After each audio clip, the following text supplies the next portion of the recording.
Jerry, we're midway through the Redbird 2014 migration, and you've survived. You're alive. Nobody died. Ain't over yet, though. You never know. So yeah, it's interesting to watch what's happened to this conference over, and this is number 4, and they get bigger all the time. It's so energizing for our guys because we're relentless tinkerers, and we wouldn't get anything done if we didn't have deadlines like this. But it's so great for our guys to have people actually get to see what they've been working on all year and get that kind of feedback. And not all the feedback is, this is perfect, but it's great fun for us, and it allows us to try ideas out. And this group, the companies that come here, set our development objectives for the coming year. And a lot of it has to do with software and marketing. I mean, that's been the theme at this one. And now we've got this capability. How do we get people to come to the school to use it? And as you could see by this event this year, this was the most new technologies we've ever rolled out. 5 major systems. And some of them are so new, the connected airplane being one of them. And the demonstration we did where it taxied up to the building right during the presentation. Sometimes when you do stuff like that, you're asking for it if it doesn't work, but everything worked fine. We're a growing company. We get more capable every year, too. So, what did you learn this year? Well, we learned that there's a lot of pressure on schools to find new students. And part of the reason is it doesn't seem to us that the high demand for pilots is showing up in higher salaries for pilots yet. And the schools are under a lot of pressure to explain to parents, as an example, why spending money on flight training is such a good thing, because there's this big dollar payout at the back end. Now, we think that's coming, but in the meantime, the schools are telling us, find us less expensive ways to deliver the same thing, and find us ways to find the new students. And there's still this belief that if you can show people that you can do it, you can afford it, you can succeed at this, that the customers are there, and they're looking to the laboratory to help find ways to reach beyond the kind of standard advertising or social media. Well, one of the projects that's being talked about right now is a flight school program. Much needed because, let's face it, there's a big gap out there where others used to be. And more important, I think there's a strong need for some sense of direction, because your average flight school couldn't market its way out of a paper bag right now, and it's not getting any better. All right, you're not going to get me to say the average flight school can't market its way out of a paper bag, but I understand the point, and that is that there has never been a sustained national marketing program for flight schools. In other words, the various organizations have tried things like Be a Pilot and that, but they have a life. They tend not to connect very well back into the schools that would actually receive the students. And what we're looking at here is a national marketing cooperative among the Redbird schools. And we've reached critical mass now.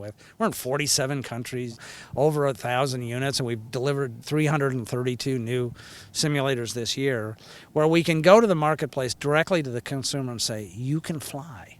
And here's the school that can help you do that, because they've got the tools and they've got the curriculum. So it's another one of those things we're going to try, but it's got to be sustained over a long period of time, and it's got to be funded. So we figured out the funding, we figured out how the programs are going to work, and the schools are really behind it, because just about any idea would be a big idea for most of these schools right now. And you're right. I mean, marketing has been local, and it's very uneven, right? But a good, solid national marketing program that changes the perception of flying in the consumer, the end user's mind, is really the goal here. So. Finally, the extraordinary story of the world-changing X-Prize space competition is being told and illustrated with hundreds of insider photos in Jim Campbell's colorful new book, Beyond the Blue. Journey with Jim as he flies formation with spaceships, plays in zero gravity, prepares rocket racers, and documents the amazing first decade of the personal space race. Available this summer. Get your advance order in now by checking out www.kindredspirit.com.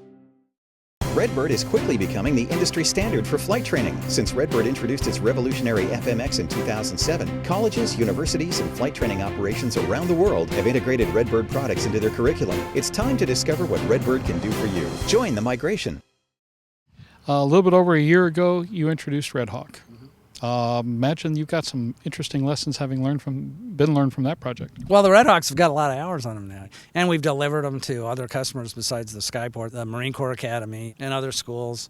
You know, it's been great fun watching these planes because, for instance, you never burn any oil between the 100 hours and that, and it's a different way to think about airplanes and aircraft engines. We're very happy with the way it's performed, and every airplane that comes down our production line is a little better than the one before. We learn a little bit more about how to do it. It's a great plane, It's a great airframe. It's a great engine. And this connected airplane thing has been terrific insofar as being able to go directly from the airplane, even knowing who's flying the airplane, which that data is collected too, and have it arrive at the flight school before the airplane gets back is really, really great. And all those back-end systems are automated. Even billing is automated, What's the forecast for Red Hawk production for 2015? We had originally said we wanted to turn out 100 units in 2015. I think we'll be there. The level of perfection we try to achieve with every airplane made it so that we delivered about 3/4 of the airplanes we thought we could build this year. But we're talking 2 units a week next year, which seems pretty conservative to me. I think we're going to be okay with that. And finally, where do you go from here? Well, we're turning into, as you could tell by the stuff that we're developing, we're moving our focus from hardware, although we're still working on new hardware, but we're starting to morph into more of a software company as we start to take the hardware that we've got and the infrastructure we got and extend the value proposition on that hardware and make it do more things, make it more valuable to the customers. And that's a lot of fun. I mean, one of these projects we delivered, Scarlet, which is one of my favorite. I've always thought it was really bad for instructors to have to carry instructor panels with them in the simulator or sit outside. And being able to address the simulator by its name and tell the simulator what you want instantaneously and have it react that's a way to build on technology we already have and kind of change the way people use and think about the simulator. So I think over the next 2 or 3 years, you're going to see us concentrate on a lot of software stuff and a lot of marketing stuff. What's your prognosis for the industry? It's getting better. I think everybody would agree, Gamma and the NBA numbers and all that it's getting better. I don't see a lot of new sales yet for training aircraft just because, like we heard earlier today, the fewer units a company sells, the higher they set the price. And we continue to price equipment out of the range of these flight schools. I think to succeed, we're going to have to extend the life of the equipment that they've got, find new ways to adapt the older equipment they have. I think we always knew general aviation was going to come out of this okay. And even the FAA seems to agree, and they're trying to find easier, faster ways for us to do this. I believe we hit bottom last year. I really do, and I think we're going to start to come out of it. We're very hopeful. Well, I hope so, and we look forward to seeing you at Migration 5. So, well, thanks. I hope we see you at Migration 5.